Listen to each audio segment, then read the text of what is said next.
दोस्तों, मोहम्मद शमी ने इसलिए नहीं किया भारतीय खिलाड़ियों के साथ सेलिब्रेट। जी हां दोस्तों, भारतीय क्रिकेट टीम ने जब चैंपियंस ट्रॉफी जीतकर एक ऐतिहासिक उपलब्धि हासिल की तो पूरे देश में खुशी की लहर दौड़ गई। लेकिन इस जश्न के दौरान एक ऐसा वाकया हुआ जिसने हर किसी का ध्यान खींचा। टीम इंडिया के स्टार गेंदबाज मोहम्मद शमी बाकी खिलाड़ियों के साथ सेलिब्रेट नहीं कर रहे थे और अकेले कोने में जाकर खड़े हो गए। इसे देख सब हैरान हो गए। वहीं फिर खुद मोहम्मद शमी ने खुलासा किया कि आखिर उन्होंने क्यों बाकी खिलाड़ियों के साथ सेलिब्रेट नहीं किया। वजह जानकर आप भी शमी को सलाम करोगे? जी हां, बताएंगे। पूरी खबर तो वीडियो को अंत तक जरूर देखें और अगर आप भी मोहम्मद शमी के फैन हो तो इस वीडियो को एक लाइक जरूर करें। दोस्तों, जब भारतीय टीम ने चैंपियंस ट्रॉफी जीती तो स्टेडियम में मौजूद हर क्रिकेट प्रेमी खुशी से झूम उठा। जैसे ही कप्तान रोहित शर्मा को ट्रॉफी सौंपी गई, टीम के सभी खिलाड़ी इस ऐतिहासिक क्षण का जश्न मनाने लगे। हर तरफ खुशी का माहौल था। टीम के सदस्यों ने एक दूसरे पर सैनपेन उड़ाकर अपनी खुशी जाहिर की। शैंपेन सेलिब्रेशन के दौरान टीम इंडिया के सभी खिलाड़ी मस्ती में डूबे थे। लेकिन इसी बीच मोहम्मद शमी ने एक ऐसा कदम उठाया जिसने हर किसी का दिल जीत लिया। मोहम्मद शमी को अकेले कोने में खड़ा देखा गया, जिसे देख सब हैरान थे। दरअसल क्योंकि इस्लाम में शराब को हराम माना जाता है, इसलिए शमी तुरंत खुद को इस सेलिब्रेशन से दूर कर लिया था और जैसे ही शैंपेन सेलिब्रेशन खत्म हुआ, शमी दोबारा टीम के साथ जुड़े और सेलिब्रेट करने लगे। शमी का यह वीडियो जैसे ही सोशल मीडिया पर वायरल हुआ, वैसे ही उनकी जमकर तारीफ होने लगी। उनके इस फैसले ने उन लोगों को करारा जवाब दिया जो पिछले कुछ दिनों से उनके सच्चे मुस्लिम होने पर सवाल उठा रहे थे। दरअसल ऑस्ट्रेलिया के खिलाफ सेमीफाइनल मैच में उन्होंने एनर्जी ड्रिंक पी ली थी, जिसके बाद बवाल मच गया था। उनकी खूब आलोचना हुई थी क्योंकि उन्होंने रोजा नहीं रखा था। वहीं बाद में इंटरव्यू में जब मोहम्मद शमी से इस बारे में पूछा गया तो उन्होंने कहा, सबसे पहले मैं इस जीत के लिए अल्लाह का शुक्रगुजार हूं और अपनी टीम के हर खिलाड़ी का आभार व्यक्त करता हूं।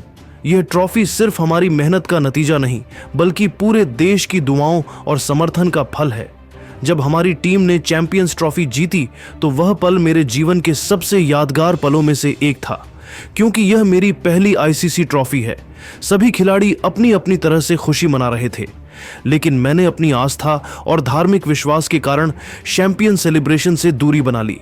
मैं किसी को भी जज नहीं करता, हर किसी को अपनी पसंद के अनुसार सेलिब्रेट करने का हक है। लेकिन मेरे लिए यह सही नहीं था, इसीलिए मैं पीछे हट गया और जैसे ही सेलिब्रेशन खत्म हुआ, दोबारा टीम के साथ जुड़ गया।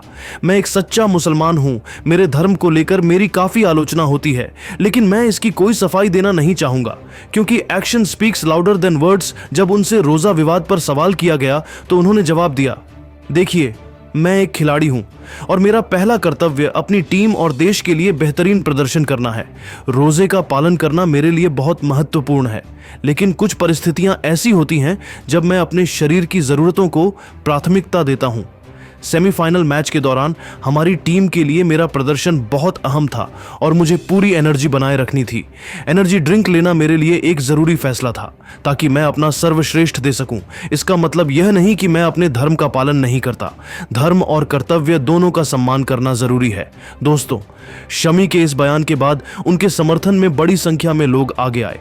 इस पर आपकी क्या राय है, कमेंट जरूर करें और ऐसी ही नई नई वीडियो के लिए हमारे चैनल को जरूर सब्सक्राइब करिए। धन्यवाद।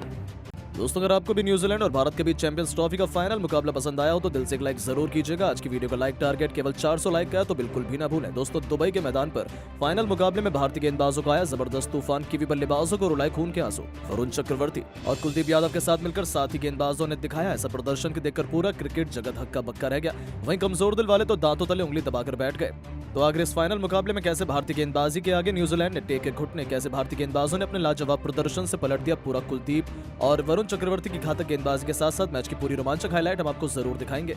लेकिन उससे पहले आपको क्या लगता है, कुलदीप, वरुण और जडेजा में कौन है सबसे खतरनाक बल्लेबाज? अपनी राय नीचे कमेंट करके जरूर बताइएगा। दोस्तों, लगभग एक महीने से जिस मुकाबले का इंतजार था, आखिर वो घड़ी आ ही गई जब भारत और न्यूजीलैंड दो जानी दुश्मन दुबई के मैदान पर चैंपियंस ट्रॉफी का फाइनल मैच खेलने के लिए आमने सामने हुई।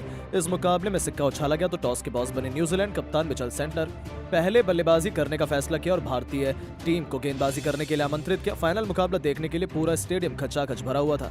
दोनों टीमें हौसले से बुलंद थी। न्यूजीलैंड की तरफ से पारी की शुरुआत करने विलियम के साथ सचिन रविंद्र की खतरनाक जोड़ी मैदान पर उतरी। दोनों बल्लेबाज आक्रामक अंदाज में नजर आ रहे थे। वहीं भारत की तरफ से पहले ओवर लेकर आए मोहम्मद शमी खतरनाक गेंदबाजी का नजारा दिखा रहे थे।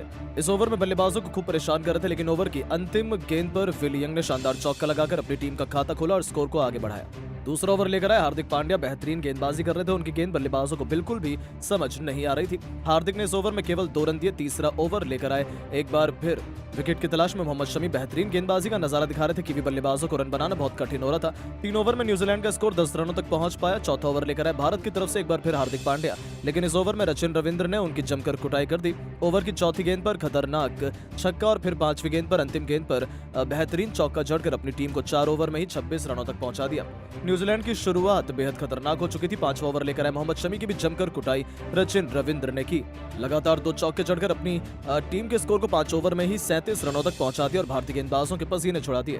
भारतीय कप्तान रोहित शर्मा को विकेट की तलाश थी। उन्होंने बॉलिंग स्पेल में बदलाव किया और गेंदबाजी करने के लिए अपनी खतरनाक स्पिनर गेंदबाज वरुण चक्रवर्ती को बुलाया, लेकिन वरुण की पहली गेंद पर न्यूजीलैंड की टीम को 5 रन मिल गए, मगर उसके बाद भी दोनों बल्लेबाजों ने मिलकर सिंगल डबल लेकर इस ओवर से 9 रन बटोर लिया। कीवी टीम का स्कोर 6 ओवर में 46 रनों तक पहुंच गया। 7वां ओवर लेकर आए मोहम्मद शमी। पहली गेंद पर रचिन रविंद्र को जीवन दान मिल गया और फिर ओवर की अंतिम गेंद पर विलियंग ने शानदार चौका लगाकर अपनी टीम को 50 रनों के पार पहुंचा दिया। न्यूजीलैंड का स्कोर 7 ओवर में 51 रनों तक पहुंच गया। विकेट की तलाश में 8वां ओवर लेकर आए एक बार फिर वरुण चक्रवर्ती, लेकिन ओवर की पहली गेंद पर श्रेयस अय्यर ने आसान सा कैच छोड़कर रविंद्र को बड़ा जीवन दान दे दिया, लेकिन वरुण चक्रवर्ती ने हार नहीं मानी। ओवर की 5वीं गेंद पर विलियंग को एलबीडब्ल्यू कर पवेलियन का रास्ता दिखा दिया।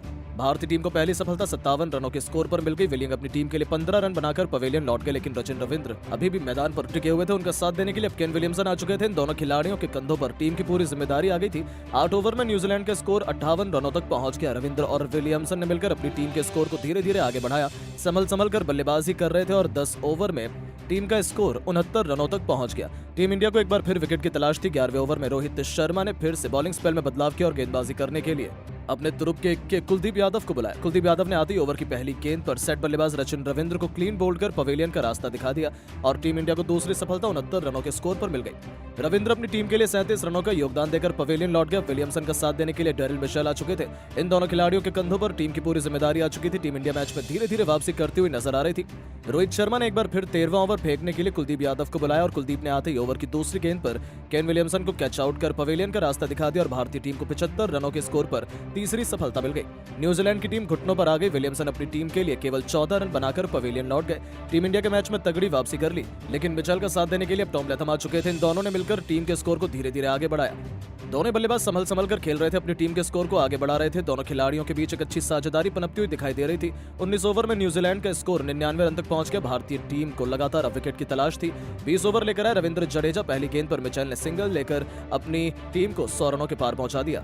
दोनों बल्लेबाज मैदान पर पूरी तरह से सेट हो चुके थे। संभल कर खेल रहे थे, विकेट खोने का बिल्कुल भी नाम नहीं ले रहे थे। 21 ओवर में इन दोनों बल्लेबाजों ने अपनी टीम को 102 रनों तक पहुंचा दिया। मिचेल अपनी टीम के लिए तेजी से रन बना रहे थे, वहीं उनका भरपूर साथ टॉम लैथम निभा रहे थे। 23 ओवर में न्यूजीलैंड टीम का स्कोर 107 रनों तक 3 विकेट पर पहुंच गया। विकेट की तलाश में 24वां ओवर लेकर आए रविंद्र जडेजा और इस बार ओवर की दूसरी गेंद पर टॉम लैथम को पवेलियन का रास्ता दिखा दिया और भारतीय टीम को 108 रनों के स्कोर पर चौथी सफलता मिल गई। लैथम अपनी टीम के लिए 14 रन बनाकर पवेलियन लौट गए, लेकिन अब मैदान पर ग्लेन फिलिप्स आ चुके थे। जिस तरह से भारतीय गेंदबाज प्रदर्शन कर रहे थे और न्यूजीलैंड का स्कोर आगे बढ़ रहा था, वो देखकर तो यही लग रहा था कि भारतीय गेंदबाज बड़ी आसानी से कीवी टीम को 250 से 270 रनों के बीच में ऑल आउट कर देगी। लेकिन दोस्तों, आपको क्या लगता है इस बार चैंपियंस ट्रॉफी कौन सी टीम जीतेगी? अपनी राय नीचे कमेंट करके जरूर बताएं और ऐसी शानदार खबरों के लिए चैनल को सब्सक्राइब जरूर करें। धन्यवाद। दोस्तों, फाइनल के मंच पर कुलदीप वरुण चक्रवर्ती ने अपनी कातिलाना गेंदबाजी से मचाई ऐसी तबाही, न्यूजीलैंड के बैटिंग क्रम की धज्जियां उड़ाकर दिलाई। टीम इंडिया को लाजवाब शुरुआत लिख दिया। इतिहास तो दोस्तों कैसे टॉस जीतकर पहले बैटिंग करने का फैसला न्यूजीलैंड पर ही भारी पड़ा दिखाएंगे।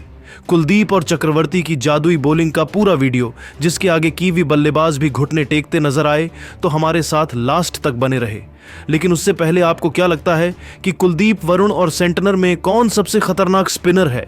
अपनी कीमती राय नीचे कमेंट करके जरूर बताइए। दोस्तों, चैंपियंस ट्रॉफी से एक कदम दूर टीम इंडिया दुबई के मैदान पर न्यूजीलैंड से फाइनल का घमासान करने उतरी थी, लेकिन एक बार फिर कप्तान रोहित की किस्मत उनके साथ नहीं थी। वह टॉस बुरी तरीके से हार गए। इस फाइनल में सितारे न्यूजीलैंड के कप्तान मिशेल सैटनर के चमके और उन्होंने टॉस जीतकर पहले बैटिंग करने का फैसला किया और टीम इंडिया को बॉलिंग के लिए आमंत्रित किया। लेकिन दोस्तों, उनका यह फैसला अपने ही पैरों पर कुल्हाड़ी मारने के समान साबित होगा, इसका अंदाजा तो उन्हें था ही नहीं। और फिर भारतीय स्पिन गेंदबाजों ने तो अपनी फिरकी का ऐसा माया जाल बुना कि न्यूजीलैंड के बल्लेबाज तो ताश के पत्तों की तरह बिखरते चले गए और कब न्यूजीलैंड की पारी तहस नहस हो गई पता भी नहीं चला। बता दें, न्यूजीलैंड की तरफ से रनों की बरसात करने बिल यंग के साथ रचिन रविंद्र की खतरनाक जोड़ी मैदान में आई थी और इन दोनों ने अपनी पारी की धमाकेदार शुरुआत कर दी थी। दोस्तों, टीम इंडिया के बहुत जल्द विकेट चटकाने के इरादों पर पानी फेरते हुए रचिन रविंद्र ने तो चौथे ओवर में हार्दिक पांड्या की